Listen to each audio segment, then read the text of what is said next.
Olá a todos, sejam muito bem-vindos. Meu nome é Vinícius, eu sou formado em Design de Produtos pela Universidade do Estado, a UENG, no campus de Ubá. Lá eu trabalhei por 10 anos numa fábrica de móveis, na área de Design de Produtos também, até criar coragem para poder me aventurar na área acadêmica. Então fui para Itajubá, me formei mestre em Engenharia de Produção, com foco em desenvolvimento de produto também. E foi muito bacana essa experiência toda que eu vivi. O desenvolvimento de produto é uma coisa que eu gosto muito de trabalhar e vou compartilhar com vocês um pouquinho desse conhecimento que eu obtive até agora nessa apresentação. Então, vou falar sobre o design de produto. A primeira coisa que a gente deve se perguntar sobre o design, o que é o design, né? O Steve Jobs, o fundador da Apple, quando ele falou sobre o design, ele disse que o design é uma palavra muito engraçada, né? Onde as pessoas acham que o design é a forma que um produto é. E quando a gente vai olhar para o design e procurar sobre design, a gente começa a entender que o design é muito além da cara do produto. O design ele é como o produto funciona, né? Ele justifica todas as funcionalidades que tem um produto. Então, entende por design a melhoria de vários aspectos, seja ele funcional, ergonômico ou visual de um produto. Por mais que ele não seja somente a estética do produto, ele acaba influenciando também nessa estética. E tudo que o design faz, ele foca tentando melhorar a satisfação do usuário, seja através do conforto, da segurança, da ergonomia do produto, né? Então isso tudo está diretamente ligado ao desenvolvimento do trabalho do design ali, correto? O Donald Norman, em seu livro Design do Dia a Dia, ele traz para a gente 7 princípios do design. E eu vou falar um pouquinho desses 7 princípios para vocês, então. O primeiro princípio que o Donald Norman traz para a gente é usar ao mesmo tempo o conhecimento no mundo e o conhecimento na cabeça. Então, o design ele tem por obrigação fazer com que o produto seja de fácil interpretação. O usuário, ao olhar para aquele produto, ele tem que saber logo de primeira o que aquele produto é, o que aquele produto faz, como que ele vai interagir com o usuário. Então, é a nossa obrigação fazer isso tudo, né? Então, vamos pegar como exemplo aqui tampinhas de garrafa PET. Em sua maioria, as tampinhas de garrafa PET elas são frisadas na vertical. Por que isso? Quando a gente trabalha com esse friso na vertical, a gente sabe que tem que flexionar a garrafa de forma horizontal, porque lá dentro vai provavelmente ter uma rosca, o que vai fazer com que esse produto com essa tampa se abra, né? Então, se a gente tivesse na tampinha de garrafa os frisos na forma horizontal, né? Dessa forma, a gente teria que puxar a leitura que nós faríamos. Então, puxando ele abriria a garrafa. Então, isso é um exemplo muito claro do que é usar o conhecimento no mundo e o conhecimento na cabeça, certo? O segundo princípio que nós vamos ter é simplificar a estrutura das tarefas.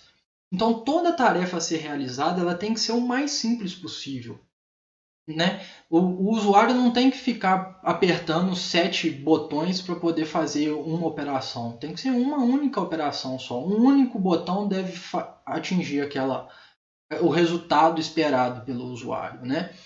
Então, a Apple ela conseguiu fazer isso muito bem no seu iPhone. Ela é muito minimalista, a gente tem poucos botões nesse aparelho e os botões são muito bem definidos o que cada um dele vai fazer. A gente vai ter o botão de volume, o botão de silenciar e o botão ali do ID, né, que hoje também já nem existe mais, já está só na tela a identificação do usuário. Então, a Apple ela conseguiu simplificar ao máximo a estrutura desse produto para que o usuário pudesse utilizá-lo com o maior conforto possível.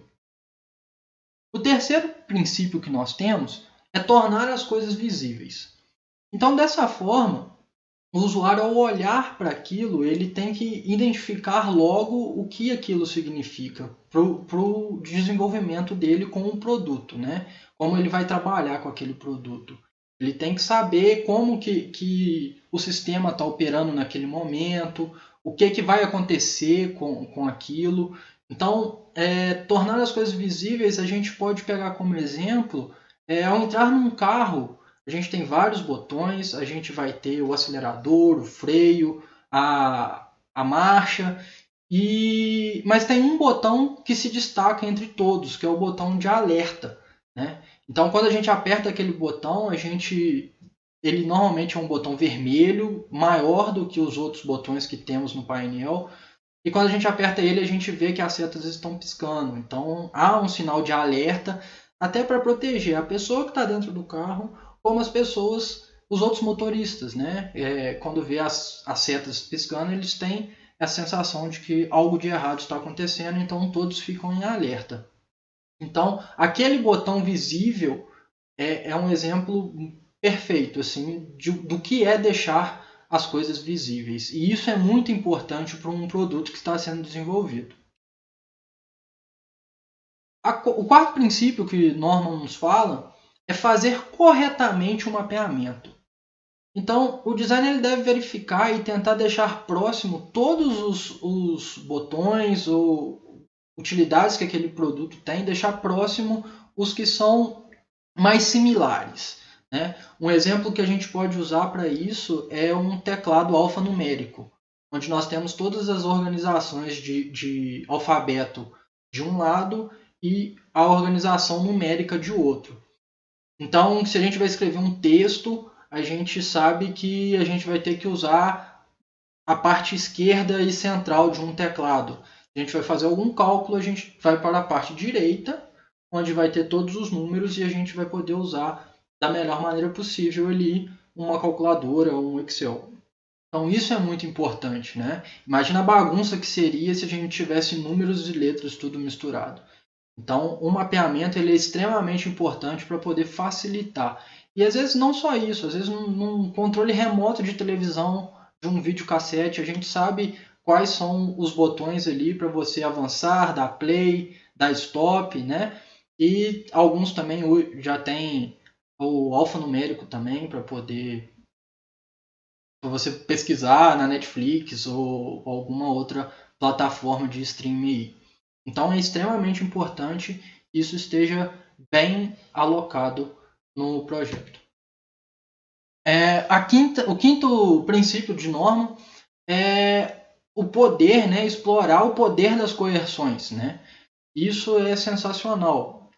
Quando você usa as coerções, você deixa que aquilo seja executado somente de uma forma. A gente não consegue ter mais de uma forma para poder utilizar o produto quando a gente faz o uso da coerção.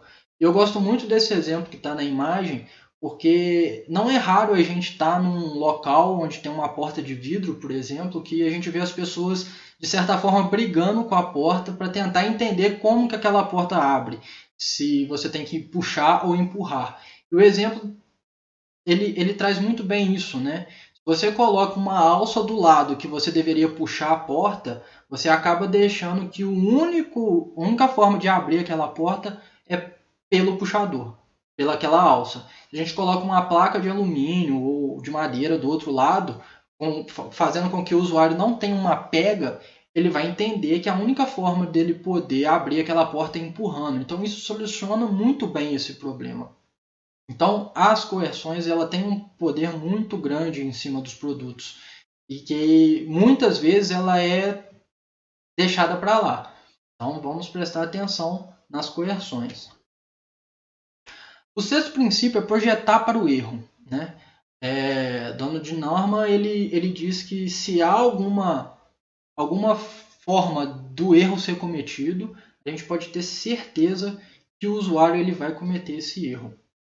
Então a gente tem que tentar esconder ou até retirar todas as possibilidades de errar do usuário, para que ele não se sinta frustrado. E é uma coisa que acontece com muita frequência, o usuário se sentir frustrado com algum produto que ele adquire, né? E isso é muito ruim, Ele acaba se sentindo, às vezes até burro, né? Por não conseguir utilizar um produto, e a culpa não é dele, a culpa é da pessoa que desenvolveu o produto. E o sétimo e último princípio de dono de norma é quando tudo mais falhar, padronizar. Então isso a gente tem que projetar sabendo que quando aconteceu alguma falha no projeto, no produto, o usuário ao cometer alguma falha, ele tem que saber como retornar ao início de forma prática, né, e poder realizar aquela tarefa novamente. E isso ele tem que fazer da forma mais prática possível, né?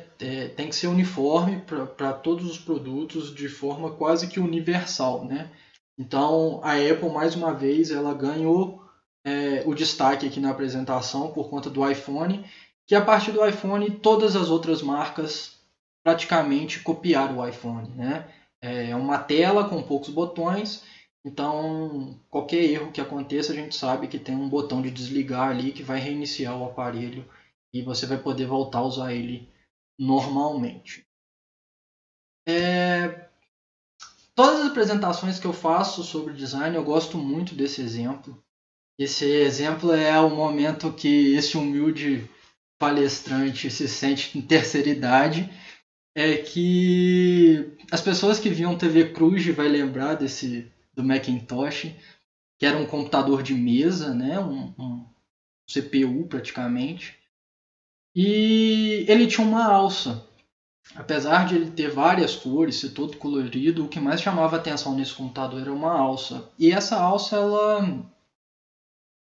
ela não foi feita para carregar o Macintosh, né? Isso é uma coisa que a equipe de engenharia da Apple ficou absurdamente aborrecida com Steve Jobs porque encareceu muito o produto, essa alça, né? Mas o John Ive, que foi quem projetou, na verdade, a mando do Steve Jobs, e essa alça ela veio para o computador para emitir um sinal de que a pessoa poderia encostar naquela máquina e ela iria obedecer a pessoa, né? E esse computador ele foi um marco na história da computação, porque foi numa época em que os computadores estavam começando a ganhar as casas das pessoas. Isso não era muito comum as pessoas terem computador. Então muitas pessoas tinham medo do computador, medo de que fizesse coisas erradas, medo de apertar um botão e ele se autodestruir, que era uma coisa que ficava muito em alta nessa época, né? Muitas pessoas comentavam sobre o botão de autodestruição dos computadores, né? Então a equipe de design da Apple teve essa sacada de colocar a alça ali para que as pessoas pudessem interpretar, mesmo que inconscientemente, que elas poderiam mexer no computador e nada iria acontecer além do que ela mandasse, né? Outro exemplo muito bacana que nós temos disso são os jogos que vinham instalados no sistema operacional do Windows, né? A gente tinha Paciência, Campo Minado, FreeCell. Esses jogos eles foram colocados no sistema unicamente para que as pessoas pudessem aprender a trabalhar com mouse, já que até então não existia esse periférico dos computadores. Então o design ele vem muito carregando isso, né? Trazendo pequenos detalhes que fazem toda a diferença no desenvolvimento do produto. Eu agradeço a todos, espero que a gente tenha uma oportunidade para discutir mais sobre design, sobre esse assunto que é super interessante, né? Qualquer dúvida, meu e-mail está disponibilizado lá na primeira página para vocês. Fique à vontade para entrar em contato comigo.